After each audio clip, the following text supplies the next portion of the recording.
This is Bob Oliphant from the Westford Historical Society and Museum, bringing you episode 22 of season 3 of the Westford Wardsman podcast. The Westford Wardsman newspaper was part of Turner's Public Spirit, a weekly newspaper in Ayer a century ago. In this episode, we'll be reading the Wardsman for the week ending Saturday, May 28, 1910, and I'll elaborate on what was happening in Westford that week. The week starts with the Westford Center section. The following is quoted from a recent issue of the Boston Evening Transcript. Quote, "Died at Brookline, May 20th, Mary Augusta, wife of the late George Scammon, Esquire, and daughter of the late Otis and Elizabeth Bartlett Minot." End quote. Mrs. Scammon died at Hotel Beaconsfield, and the funeral was held at the family residence on Marlborough Street. The deceased is pleasantly remembered in town, having made sojourns here with her daughters during the summer. Her life was surrounded with all that love and material comfort could suggest, but the great misfortune of blindness had clouded the last years of her life. Her kinswoman, who was a first cousin, Mrs. Alma Minot Richardson of this village, attended the funeral. J. Horace Burnham of Essex spent the weekend with his daughter, Miss Winifred Burnham, teacher at the Frost School. Mr. Burnham has been actively identified with the shipbuilding industry at Essex for many years. There was a Burnham family in Westford on the Littleton Road. I don't know whether they're related to this Horace Burnham of Essex or not. Mr. and Mrs. Elmer D. Cole of Washington, D.C., and Mr. Cole's two little daughters were in town Sunday and attended the Congregational Church, where Mrs. Cole was formerly a member. They were going to the family home in Maine for the summer. Mrs. Cole was formerly Miss Edith A. Cipher, and her marriage to Mr. Cole took place at this church last summer. Mrs. M.E. Mitchell and Miss Sarah A. Pear of Cambridge have been recent guests of Mrs. H.M. Seavies. Also, Miss Laura Weber, sister of our former school superintendent, has been a visitor at this home. Mr. and Mrs. Harry Brennan left town on Monday, returning to their native town in Cape Breton. Mr. Brennan has been for several years in the employ of Oscar R. Spaulding and occupied one of his houses. Oscar Spaulding was a local lumberman and was also a selectman about this time. He lived at 1 Leland Road and owned several other houses and woodlots in town. He spelled his name Spalding without a U, as most Spauldings spell it. Miss Emily F. Fletcher and Miss Mary E. Drew attended Miss Edith D. Babbitt's wedding to Isaac Staples Hall at Fitchburg on Tuesday, May 2nd of this week. Miss Babbitt was, until the first of the year, one of the teachers at the academy. Warren E. Karkin has kept right in step with the march of improvements by erecting in his yard at 58 Main Street a fine new flagpole measuring 51 feet, all ready for Memorial Day. A merry barge party of 25 Grangers drove over to Acton in charge of Will E. Wright on Tuesday evening. They were cordially received and enjoyed witnessing the ladies' degree staff of that Grange, which was pronounced by all the best yet. A salad supper was served. The next paragraph, or two paragraphs, is called Social. The Loyalty Club of the Congregational Church, composed of a group of young misses under the direction of Mrs. Lillian G. Lumbert, gave a social on Thursday evening of last week. The attendance was good, and the entertainment consisted of reading, music, and pantomime. Miss Arvilla Piggott of North Chelmsford, recently graduated from the Boston School of Expression, was the reader and gave much pleasure with the unaffected and graceful rendering of her selections. The pantomime was in 3 scenes and was called In Search of a Wife. Arthur Hildreth impersonated the Bachelor, and Edith Mills, Ida Trask. Ethel Richards and Hilda Isles, Ardrith Carter, Effa Bicknell, and Anna Sims were the young ladies in the scene. At the close of the entertainment, refreshments of cake and fruit lemonade was served. A good sum for the church treasury was realized. The next section is called Memorial Day. Not since the Academy Centennial Celebration in 1892 has Westford had such a memorable day as its annals as is planned for next Monday, when the new Soldiers Monument, presented to the town by Colonel Edwin D. Metcalf of Auburn, New York, in memory of his father, is to be dedicated. This, in addition to the usual impressive events of Memorial Day, will make the day one long to be remembered, and the townspeople are busy individually and collectively with preparations. It will be an old home day, beginning probably with Saturday, when very many households will receive guests.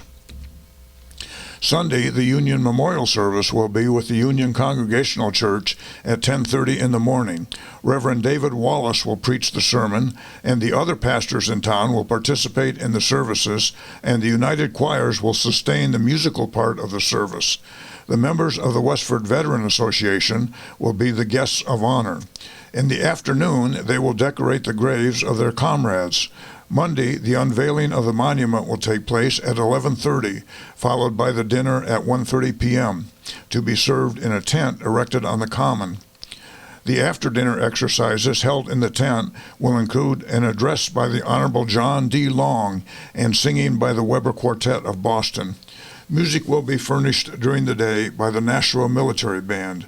The public buildings and many private residences are to be decorated, and with good trolley car service and the hope of good weather, it should prove a memorable day for our beautiful hilltop village. We'll certainly read more about this next week. The next section is the About Town section. Additional improvements on the old Levi T. Fletcher farm at 120 Lowell Road, Brookside, are being developed and carried out, both to the improvement of the old homestead, the village, and the town roads. A new double-face wall is being built from the Horace Hamlet estate to the corner of Lowell and Chamberlain Road, with the final intentions of continuing on the Lowell Road to the grand old farm mansion. The village of Brookside and the town generally were fortunate when Miss Ella Wright became the owner of this old homestead. She inherited it, actually. She has a strong inherent belief in the preservation of the beautiful in nature and building it up where torn down by the uncultured hand of man. The benevolence of Mrs. Hobart, widow of Vice President Garrett A. Hobart, has enabled her aunt, Mrs. Elizabeth Harwood, to erect a monument in memory of her family.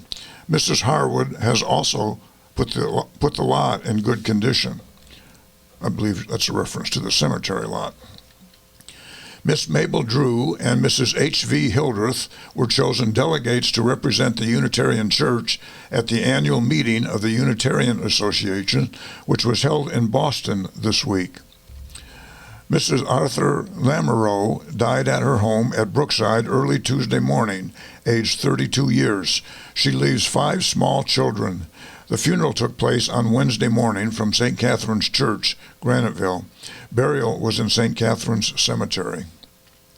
There will be no services at the Unitarian Church next Sunday, as the church has been invited by personal request and by the law of custom to the Union service at the Congregational Church in memory of the heroic living and the departed who helped to preserve our equity.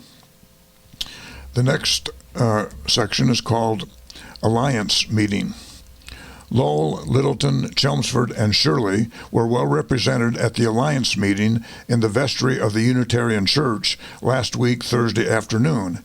An address of welcome was given by Mrs. Benjamin H. Bailey, president of the Westford Alliance, and she was also the wife of the pastor of that church, Reverend Benjamin Bailey. Reverend Dr. Littlefield of Brookline gave the address of the afternoon on, quote, the growing Unitarianism, end quote, and gave many important facts in support of his subject.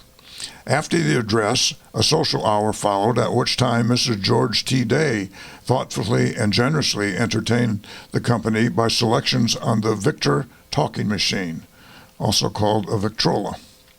A fine lunch was attractively set before the gathering as part of the social program by Mrs. Benjamin H. Bailey and Mrs. Sherman H. Fletcher.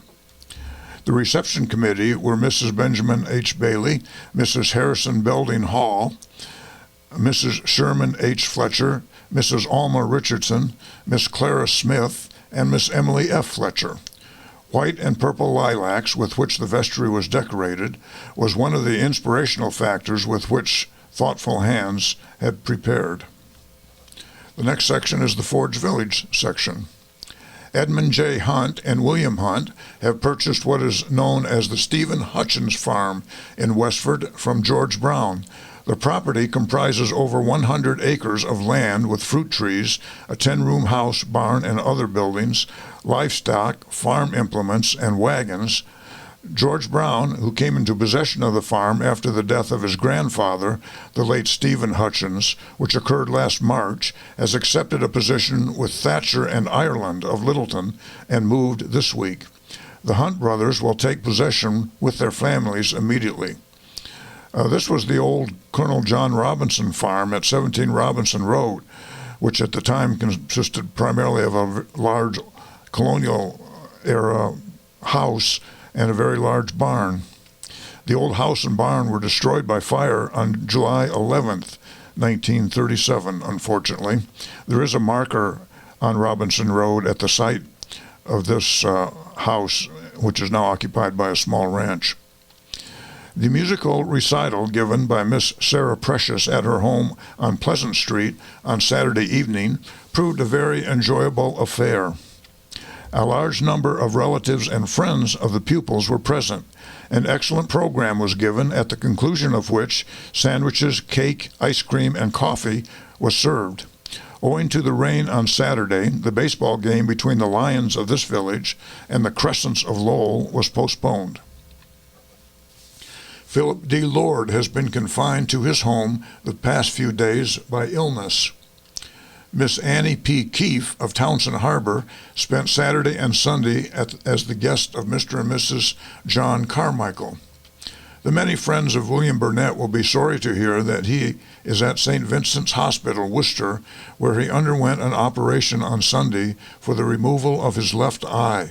Mr. Burnett has suffered intensely for some time and obtained no relief from the many specialists which he visited.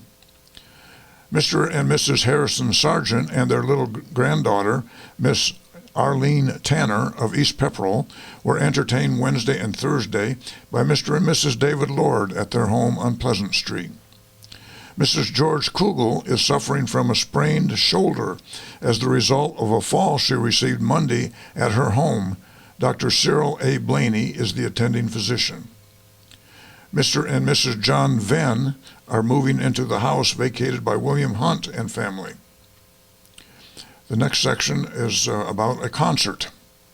A very enjoyable concert was given on Wednesday evening under the direction of Mrs. E. Marion Sweat and Edith Forster. The artists who took part were Miss Elma Engelman, soprano, Mrs. Oliver Wellington, priest, contralto, Miss Vernie G. Lowe, reader, Walter S. Luigi, cellist, Rule P. Luigi, violinist, Miss Edith Marion Sweat, accompanist, Miss Edith Foster, assisting. The concert as a whole was a grand success, and the several artists well deserved the applause afforded them. The Wood Pigeon and the Owl by Miss Engelman were rendered in a very pleasing manner and seemed to be well suited to this gifted singer's voice. Mrs. Priest, who is a resident of Portsmouth, New Hampshire, was exceptionally well received by the audience. Many artists have the ability but lack the personality, and Mrs. Priest one finds an abundance of both.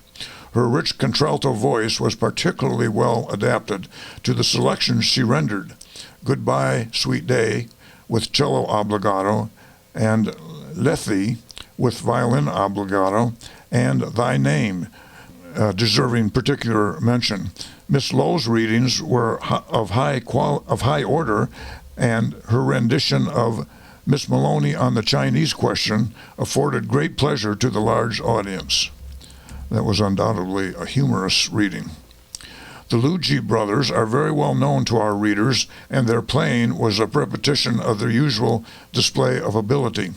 The rendition of Evening Star from Tannhauser by W.S. Luigi was very artistic from a musical standpoint, and their support to Mrs. Priest in their obligatos both showed well their ability as musicians.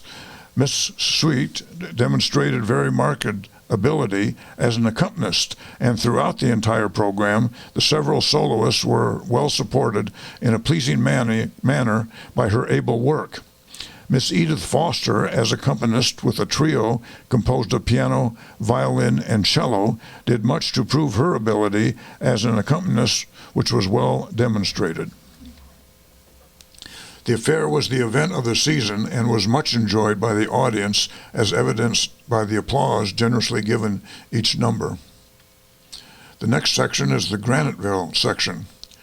Reverend John J. McNamara, who for the past 6 years has been curate of St. Catherine's Church here, celebrated his farewell Mass on Sunday morning, and the event proved to be very sad, both for the departing priest and the members of the congregation, who have learned to love Father McNamara very dearly, not only for his priestly character, but for his kind, lovable disposition that endeared him to all and made many warm friends during his stay here among the faithful. Father McNamara was very much affected during the Mass, and it was with much difficulty that he could proceed with the gospel. When the time came for his farewell remarks to the congregation, the good priest was unable to speak for the time being. So deep was his feelings for the members of St. Catherine's Church. Graniteville will play on the home grounds here on Saturday, May 28th, when they will have for opponents the West Chelmsford Club. A good game is looked for. This, of course, is in reference to a baseball team. The members of the A.R. Schote Hose Company were out for practice duty on Monday evening and flushed out many of the hydrants throughout the village. The local fire company is now getting along finely, and it is the intention of the members to hold a gala day in the village on some Saturday during the summer months. At that time, no doubt, another hose coupling contest will take place to see who will have the honor of holding the silver trophy, which is at present held by the A.R. Schote Hose Company of this village, they having won it in competition last fall. The competition is between the three villages, the A.R. Schote Company of Graniteville, and a company from Westford Center, and another third company from Forge Village.